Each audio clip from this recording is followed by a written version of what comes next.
friends, and welcome in to the Eric Zane Show podcast, a daily show where I discuss news, nonsense, and my personal adventures each and every day of the work week. Made a point to really emphasize that today. That's like what that's the tenets of the show. What do you talk about in your podcast? Well, I describe it as the daily show where I discuss news, nonsense, and my personal adventures. Oh.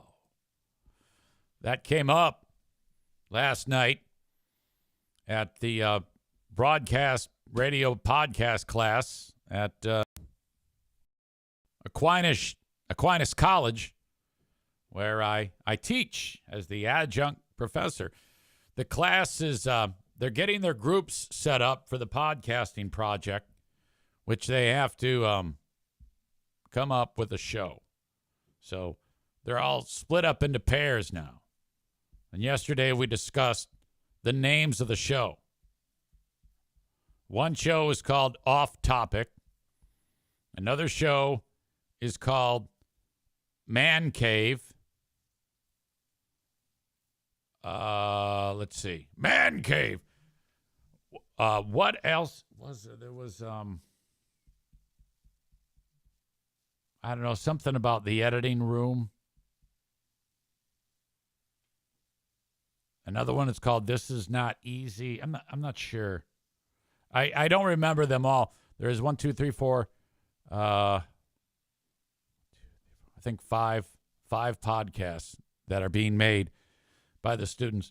And that's one of the things, and I stress to them, I go, early on in the show, like right near the beginning, I want you to have something in the vein of a daily show where I discuss news, nonsense, and my personal adventures. Kind of sets the table, if you will. And so we kind of broke that down a little bit. Ben Glaze says, this is not easy, like Eric Zane easy. Sure, just have everybody on there that's not me. Nick says it's a professional way of saying I talk about whatever I want every day. Yeah, I guess so. And then I think that those shows, at least two of them, like the Man Cave and Off Topic, I got the impression that that's the type of show that they're going to do as well. Conversational style. Bob says that the podcast that his friends and he were going to start was going to be called the Podcasting Couch. You know, a lot of people say that the name of the show should like grab people. And yeah, I guess doesn't always work that way. I don't think I have it in me to come up with the name of a podcast that's catchy enough to make people want to listen to it. I'm kind of relying on my handsomeness. Rebecca says, how was class last night? I was a little bit out of sorts, and I could feel myself running out of gas on the day. The way the week went last week into this week, I didn't nearly get enough preparation time to be able to have everything ready to go that I would have liked to have talked about. So that's like a less offensive way of saying I was a huge pile of shit. And I actually was warning Dr. Avery. I go, yeah, I just want you to know it was kind of a nutty week for me because Pooh Bear had to go and I was alone without her there. So it's just different in the house. It's a dynamic where I'm spread that much more thin with what I need to do if she is not there. Then you add into the mix Bruce's illness, which I will update that in a moment. And that really took the steam out and ate up most of I was at the emergency vet clinic for 7 hours on Sunday. Not to mention 2 hours in the middle of the night to go there. So, yeah, class starts at 6. And by 7, I'm out of things to talk about. So, thank God Dr. Avery sensed that, because she was able to come up with something to help it along. And it ended up working out. But this gave me some excellent perspective as to how prepared you have to be to actually talk in front of students and conduct a class. The amount of time that I prepared for that class yesterday got me about as far as it could, because I didn't have enough time or energy or effort to prepare the class appropriately. Maureen says, do an ask me anything if you run out of things to say. Always fun.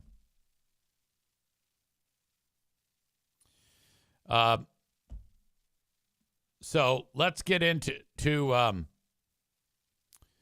Bruce here. My guy, the way it worked out yesterday was they go, all right, Bruce can go home, and we're gonna have you. And I go, all right, I'll be there at 10 after 4. And the plan was go there, and I needed Pooh Bear to meet me there. Pooh Bear is going to bring Bruce home. I'm going to go from the vet right to the college. Class starts at 6. By the way, it was a bad feeling when it's 7 o'clock in the class, and I actually turned to Dr. Avery and I go, that's it. That's all I got. She's like, oh, boy.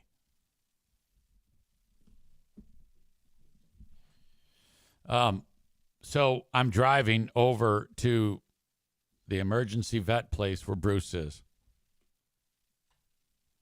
They're going to release him. They're going to tell me follow-up care.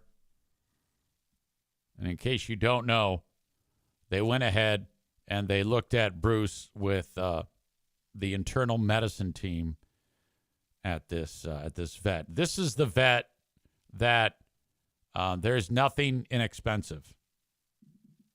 You're either going to get emergency care after hours, which is ridiculous, or specialized care. Both. I did both. I did the emergency care with specialized care.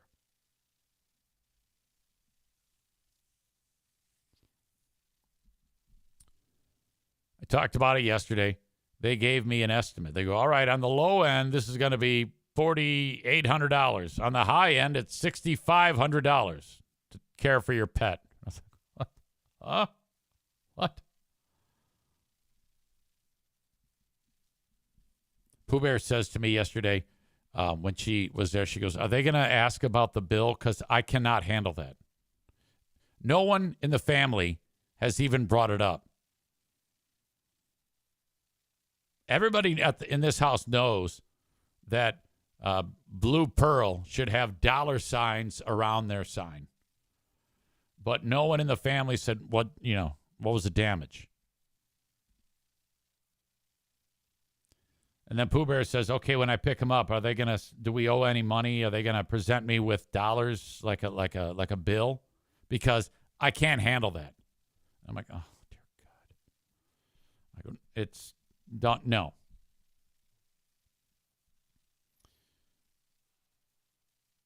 The doc, while he was looking to see what the hell is the matter with him, we still don't know what was the matter with him, with Bruce. They found something unrelated, and it's a tumor on his spleen. And they go, okay, it might not be cancerous. Doesn't matter. It's got to come out. So we're going to schedule that surgery. Now, that's probably another $30,000. They go, we also want to do get a little sample of it to determine if it is cancerous, because we'll have to adjust our plan. So that's another $80,000 for that test. Actually, it's $80,000 to get the sample, and then it's $150,000 to get the results back.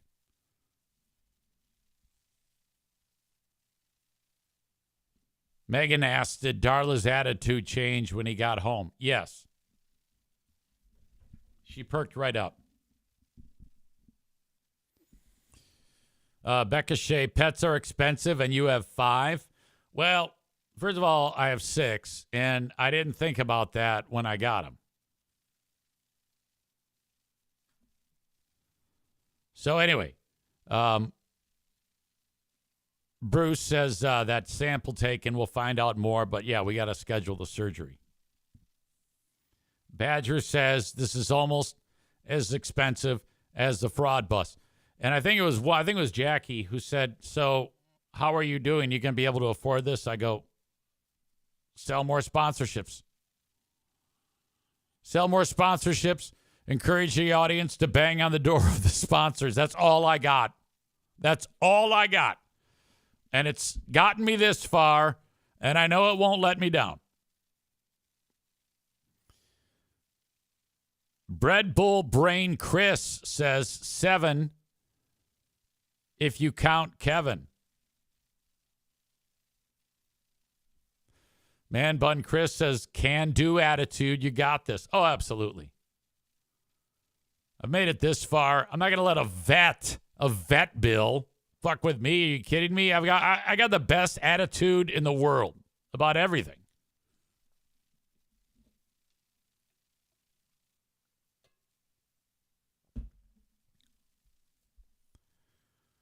But they said, all right, we want to have a word with you. The internal medicine doc wants to have a word with you when you get Bruce.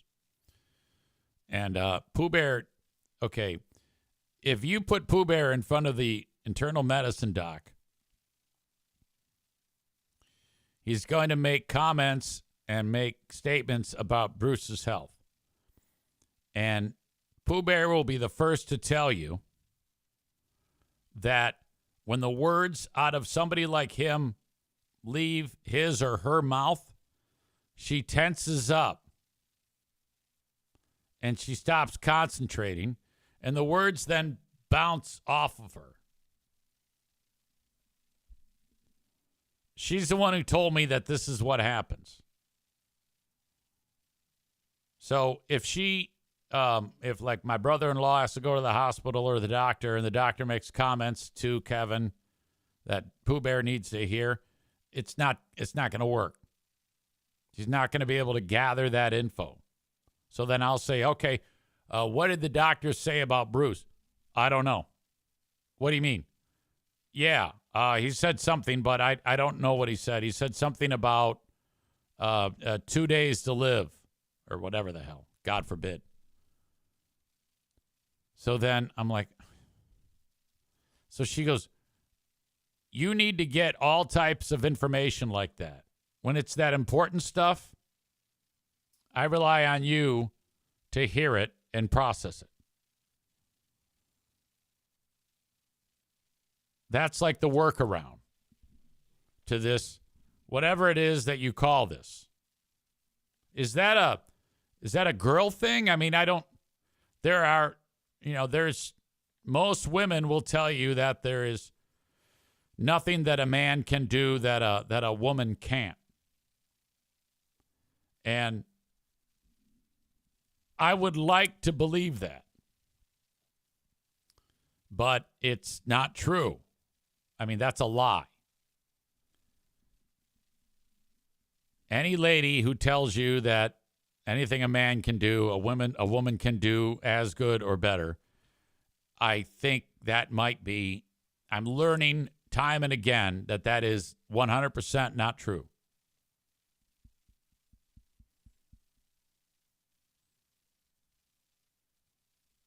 Perhaps this is on display with like driving skills.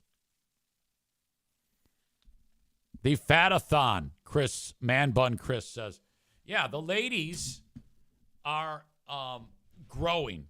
The ladies in Fatathon. The 2 ladies are bigger than ever. They're just, I don't know why. I don't know why this is.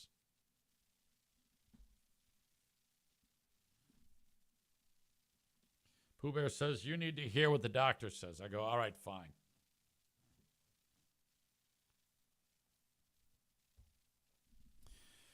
Becca Shea says women need to get their hormones checked. Cole says women struggle with driving, using logic, and being funny. Now, that's not true. I think women use logic all the time. And I think women are funny as well. Driving, I can get behind that. To me, if you're a lady, you got to prove that you can drive. But using logic and being funny, I don't agree with that at all. The comments in the chat are always funny to me, especially when women comment. Jammy Time Megan always cracks me up. Piano Finger Banger writes, Doctor, quote, your dog has a week to live at most, end quote. Pooh Bear's brain, quote, so the lobsters on the Titanic were just returned to nature then?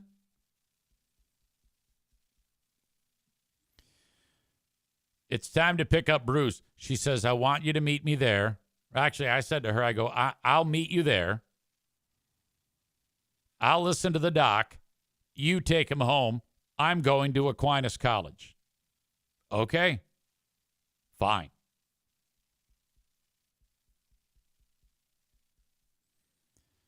I don't often drive at that point in the day to like the downtown area. Beautiful Grand Rapids. This is rush hour. And what a clusterfuck. It is so frustrating. And there were issues on the road. And so I'm taking alternate routes to get where I needed to be. And I'm looking at it. And there's no way in hell that I'm going to get there. So I call Pooh Bear. I go, look, it's not happening. You're going to have to. So she gets the dog, brings the dog home. She ends up saying to me, was anybody supposed to talk to me? And I go, yeah, they were. She goes, well, nobody gave me any instructions. It just kind of said, here you go. And so that was weird. A little frustrated. Now, we don't know. This might have been, they had a complete list of things for her to do and aftercare for the dog. It may have happened. It may not have happened.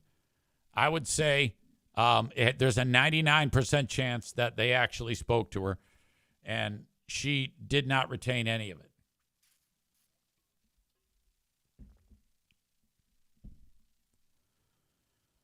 Dog gets home.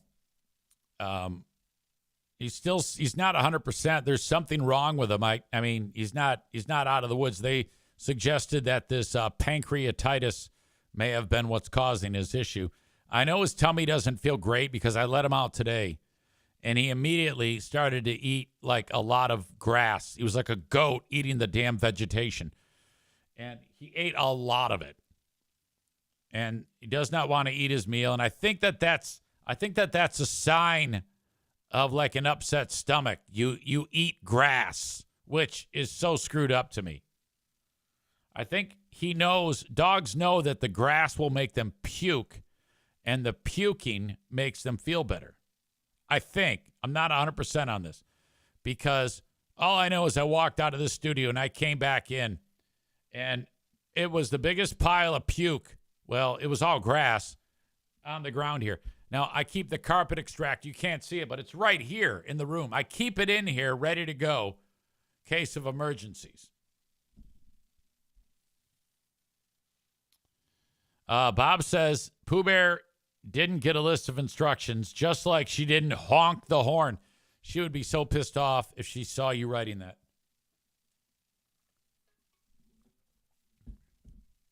Dog comes home. He's still kind of screwed up. So now the best thing to do when you drop $5,000 on a vet bill, because I think they said, hey, you got a refund coming. They make you put a deposit down on the estimate, like right in the middle between the low end and the high end. And the high end, the $6,500 was if he spent 2 nights. So he spent 1 night, but I gave him $5,000. And I think the lady said to Diana, hey, by the way, you got a refund coming. Now, Pooh Bear has no idea yet of the cost of this, and I won't tell her unless she asks me. But she has no clue. All she knows is when she went there, they said, hey, you got a refund coming. So she's like, yeah. Now, it wouldn't surprise me if she thought that, like, I paid $500 as opposed to $5,000. I kind of want to get her on the phone to ask her a question.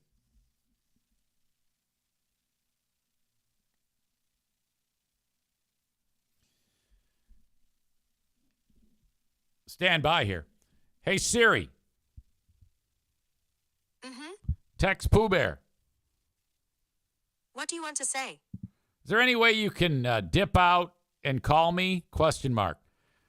I want to talk to you about something on the podcast, period. It's all lighthearted, period. Can you do that? Question mark. Okay, sending. Alan says break the news live. I would love to. Now, you know me. I take this shit in stride. For all the shit we've been through over the years, that this is nothing. It's a blip on the radar. Megan says she's going to Spiral, and so is the kiddo she is taking care of. Great idea. Ha! No, I think it is.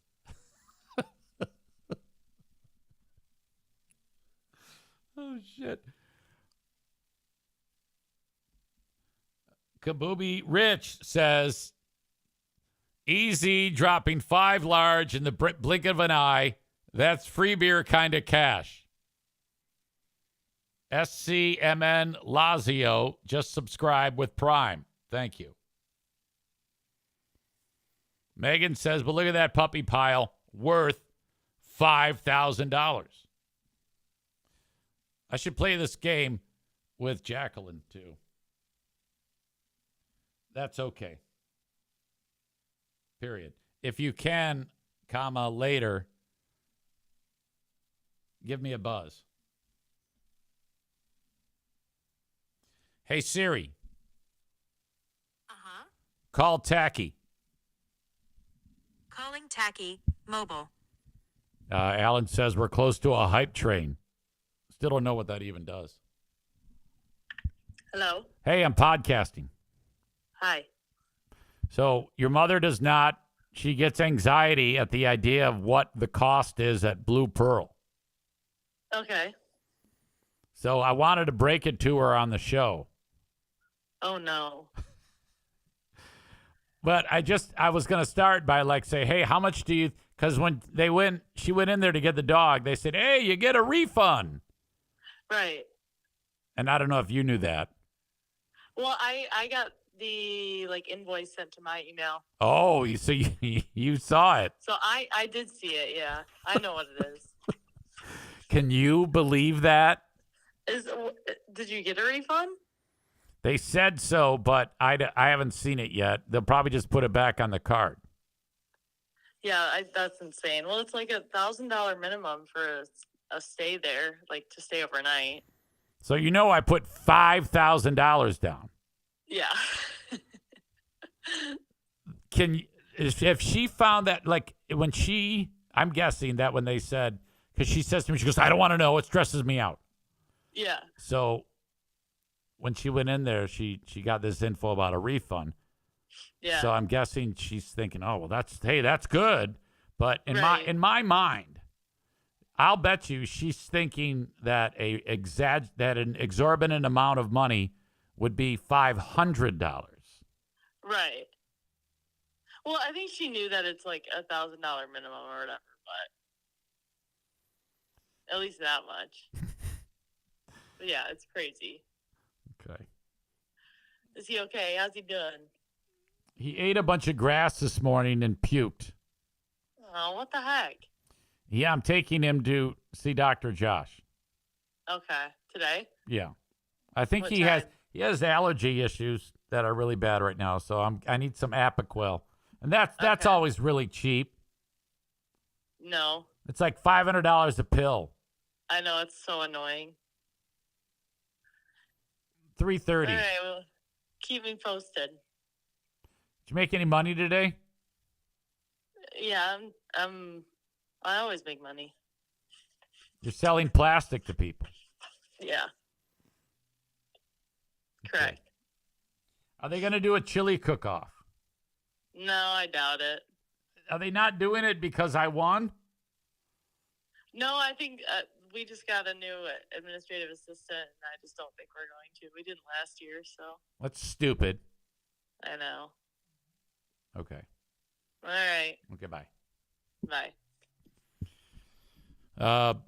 Becca Shea says, "Did you call her tacky?" Yeah, it's that's like a nickname. She is tacky.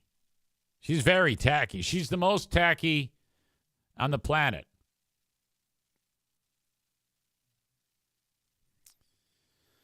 Cole, who's somewhat, I don't know, his pragmatic attitude makes me want to punch him in the throat. Cole strikes me as the guy, the piece of shit, who, if the dog, like Bruce, he's 8, he'll be 8 in December. If he were to go and they said, yeah, it's going to cost $5,000, he'd say, fuck that, just put him to sleep. Oh, fuck it, I'll just do it myself and, like, shoot him. That Cole in Colorado Springs strikes me as that guy. That type of hilljack, you know?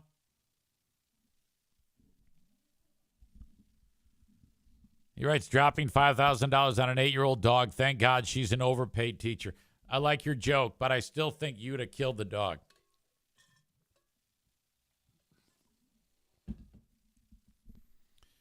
All right.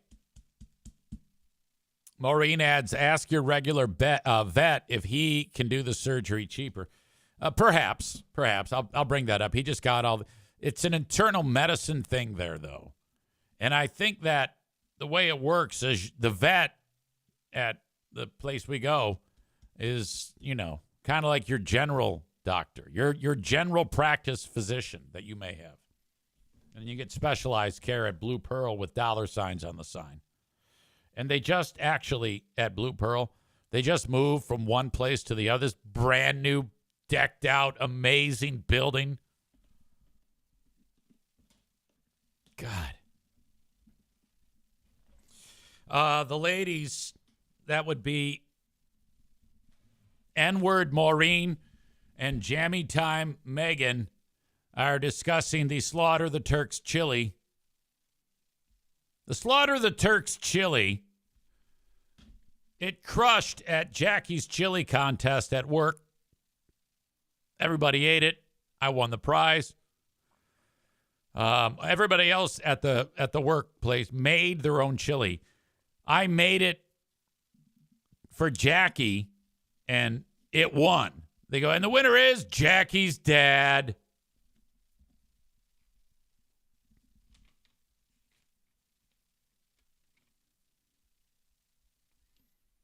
If every time I bring it up, that means I got to put it in the show notes of the podcast. It also won on the show Chili Cook-Off that we did at the American Legion, which I did win, but it would have looked bad if I won my own Chili Cook-Off. So I didn't win. I think we gave it to Sexy Voice Andrea, who probably seasoned it with vag cheese. It wouldn't surprise me at all.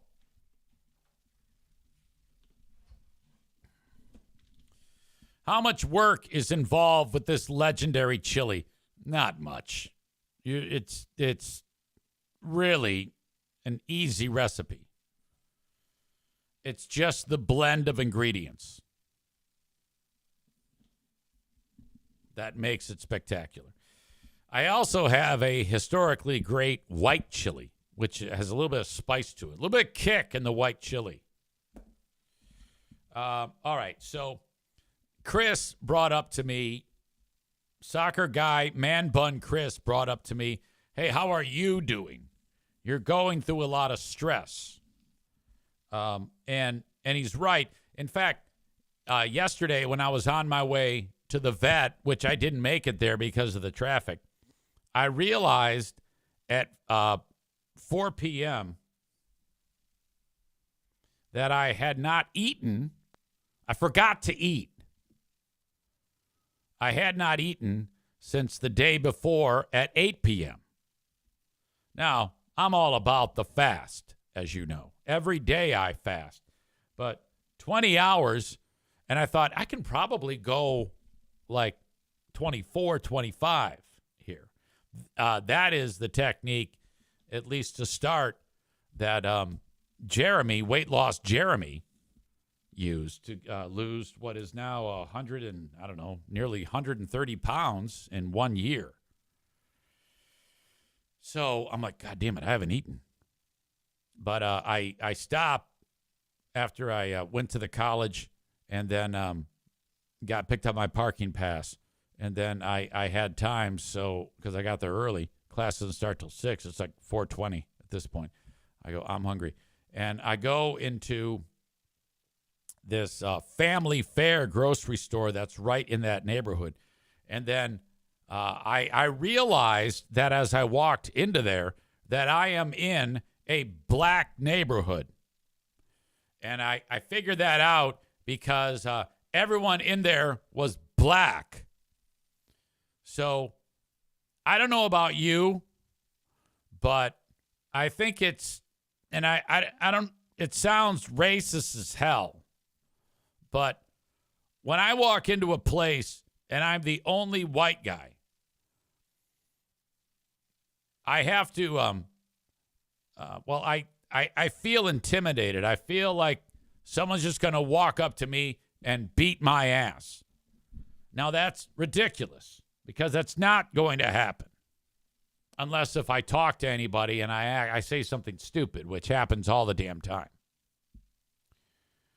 But I walk in there, and this is a hard living line area. And I'm going somewhere with this because I'm not only am I making an assumption with what I just told you, but I think that there's an assumption that is being made by the grocery store chain. Now I walk into there and they've got those Adirondack chairs, those really comfortable ones that you lean back, and you walk in the first set of doors and they got those Adirondack chairs and maybe like various things you can actually buy in that vestibule area, and then another set of doors and you're in the store. Well, there's 4 homeless guys sleeping in the Adirondack chairs.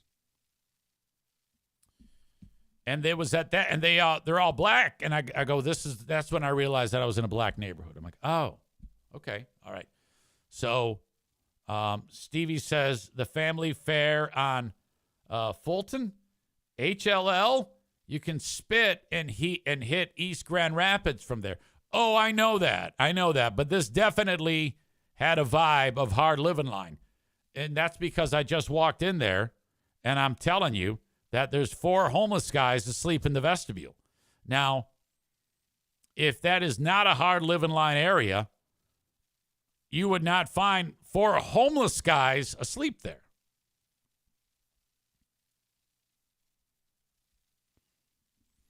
Joe Martinez says they are the workers. I don't believe that. I walk in, and this is a small store, and it looks like it hasn't been updated in forever.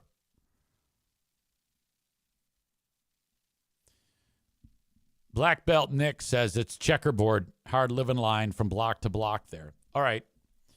And that's the first thing that made me think that there's racism going on here. If a chain does not update the store, it's racist. So this thing's ancient. They're not updating it. They're sinking no money into this thing. So I'm like, what a pile of shit, you know? And I've heard that in a lot of black communities, there's these, and sometimes they call them urban deserts because retailers won't put up a store. So I'm like, well, at least they got a store, you know? But it's not good.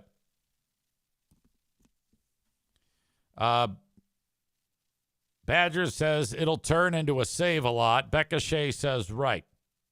I don't know what she's saying right to. Megan says, is it worse than the family fair at 20th and Baldwin? A million times worse. I'm serious. I walked in, and it was like 1975. So I'm going to get some water. I'm going to get some gum to get rid of my coffee breath. And I'm going to I find this sub sandwich. Thank God, because I think I could have died. I was so damn hungry. David says the family fair, Jennison, is an old nasty store too. Not like this. That's the one that Jammy Time Megan is talking about. Then I go to check out. Now, this to me was the biggest reason why I think that this was a racist store. And I deduced this in my brain. And if I'm a black person, I'm offended by this. No self-checkouts. There's people, you got to go through a line, and a person has to, you put it on the conveyor. They have to scan it. I have not seen a store anywhere in America in years that doesn't have self-checkout lines. So one of two things. They either refuse to update the store because they're a bunch of racists, or they're saying that they don't want to give people the opportunity to steal through a self-checkout line. That's my thought. Am I way out of touch? Am I way off base with that? So I had to wait in line. I mean, now, it's not the worst thing in the world because there's workers there who are doing a job. Probably more jobs available. Black Belt Nick says, I think the family fair on Northland Drive doesn't either. Ben Weller is here. He says Dollar General had self-checkout and quickly eliminated them. They took off right away, or theft took off right away. Get the sandwich, go out, destroyed the sandwich, and off throughout the day.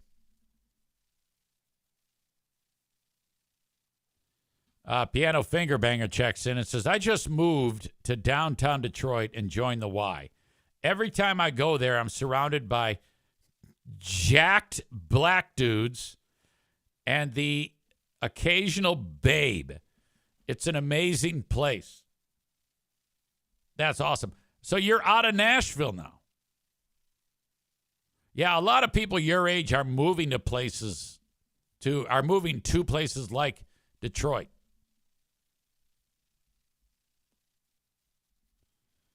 All right. Do the class, come home, and I pigged out. All the fasting I did was ruined. And here's why. Because this was one of the worst binges that I've ever gone on. If I don't turn my act around the rest of the week, I'm going to be like Rebecca or Amanda. And I can't have that. So I am focusing because I had that sub to eat and I had nothing else. I got home and this is a problem because I walked by the freezer and I rated the NFK's food. Now, this is going to blow your mind as to how much food I actually consumed and what it is. So the freezer is where he keeps all his frozen food, and he's got these Jimmy Dean's hash browns.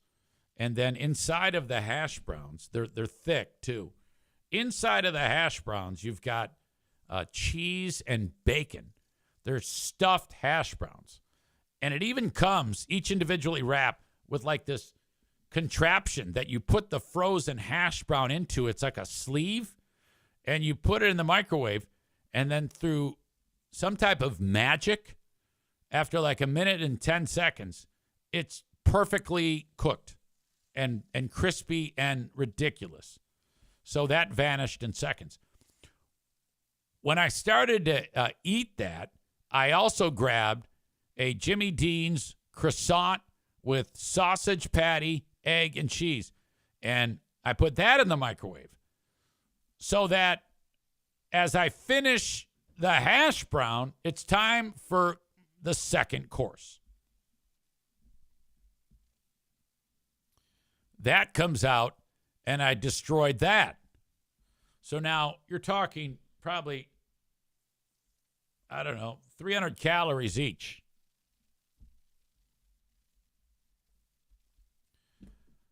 Then I open up the freezer, and we've got those Snickers ice cream bars. Gone. That's probably another 300 calories. So now I'm sitting at 900 calories. Up to this point, I probably had 500 or 600 calories in me from the sub earlier. I'll just say 550. Then I went into the pantry and I raided the NFK's Chips Ahoy. And he had about 8 cookies left. So those were mine, along with a glass of milk.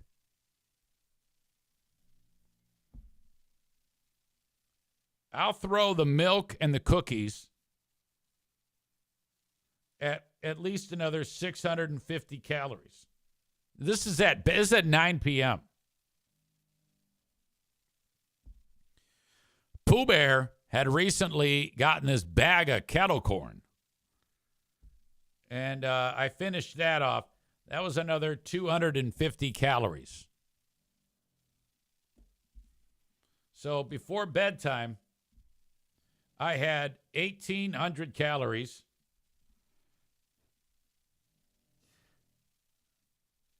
On top of the 550 that I had with the sub. And that's right about what I should eat for one whole day. But it's not supposed to be that type of food. You know, shit. It's supposed to be, nutrient-dense foods as opposed to, stuffed hash browns, Jimmy Dean's croissant sandwiches, Snickers ice cream bar, Chips Ahoy with skim milk, and 3 or 4 cups of kettle corn. In fact, I was so ashamed of that this morning that I was like, yeah, you should probably talk about that on the show. And I said, no, I'm not going to do that. People are going to think I'm a fucking idiot. Here I am now discussing that with you.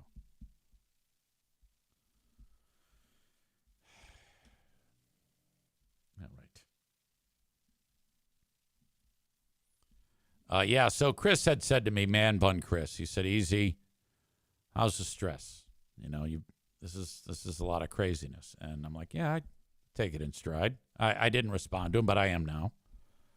And with all the things going on, because today now I have this show. I have my show with Christian at 2 p.m. I have the dog appointment at 3:30 p.m. I have the stuff surrounding the dog's health is kind of burning on my brain, and conducting business here with the show. It does add up. So what do? The best way that I have over time figured out how to handle this is work more, nap less. I'm not kidding you. So if I don't take a nap, I get more done. And the more that I get done, the less stress that I have. Nick says, Big Fraud Book Club still? Absolutely. But things are being moved around on the burners. See, I have several burners going, spinning plates. But there are things that do get moved around, and I don't have anything scheduled for Big Fraud Book Club. By the way, what is the name of the book that you're picking again? I think it's called, it's a fantasy book. It's a fantasy adult fiction, which some of you are going to say, fuck that.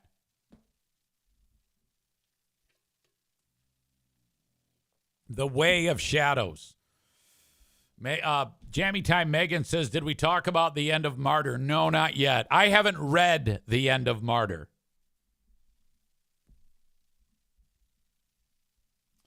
I promise you, when things settle down, book club will pick back up.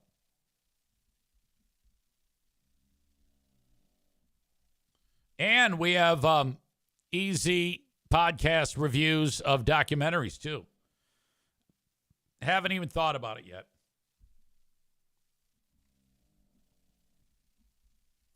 Things are probably going to get busier for me. And honestly, I actually had a conversation today.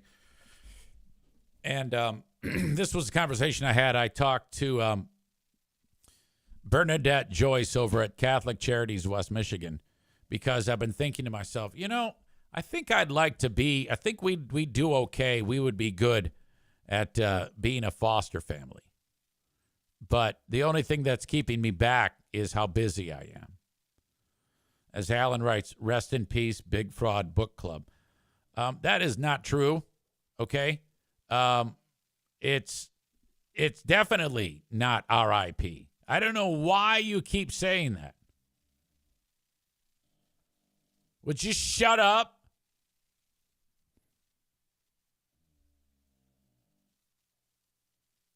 I reached out to Bernadette, and I was talking to her. And Maureen says, has Bernadette ever listened to this podcast? Absolutely. In fact, when I was talking to her today, she goes, hey, can I ask you a personal question? I go, yeah, what's up?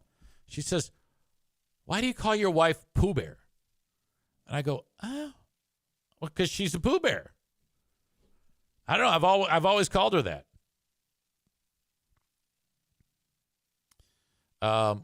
So, yeah. Joe Martinez says, Big Fraud Book Club, I give it a year at the most. Well, that's like more than what most people give me.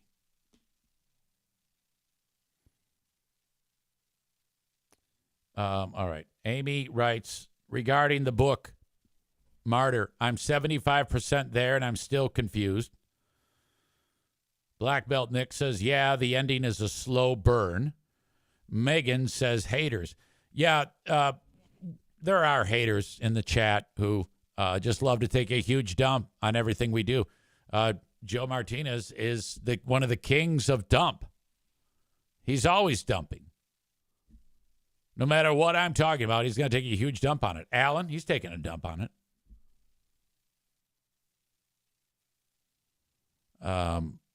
Joe says, like the Detroit Lions,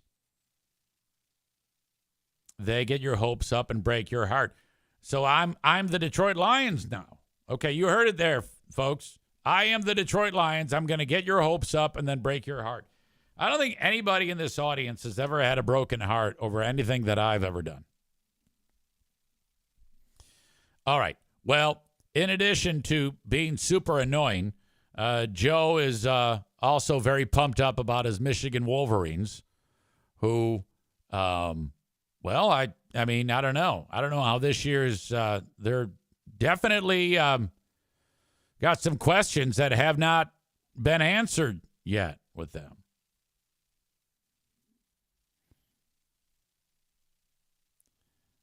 Black Belt Nick says the new book is going to REZ be the Big Fraud Book Club. Anyway, Badger is talking about the foster kids. What I was thinking about is I think I would like doing that, but I was talking to Bernadette from Catholic Charities, and I said to her, yeah, so I am interested in this, but I can't do it right now. She goes, well, you should at least find out about it. Just sit down and, because there's a pile of information. There's a lot of information that you have to kind of like process. So you should at least do that. I go, all right, I can do that. So I am actually going to do that. I'm going to sit down. Pooh Bear and I are going to sit down with Bernadette, and we're just going to be like, okay, tell me about it. What's going on? How does this work?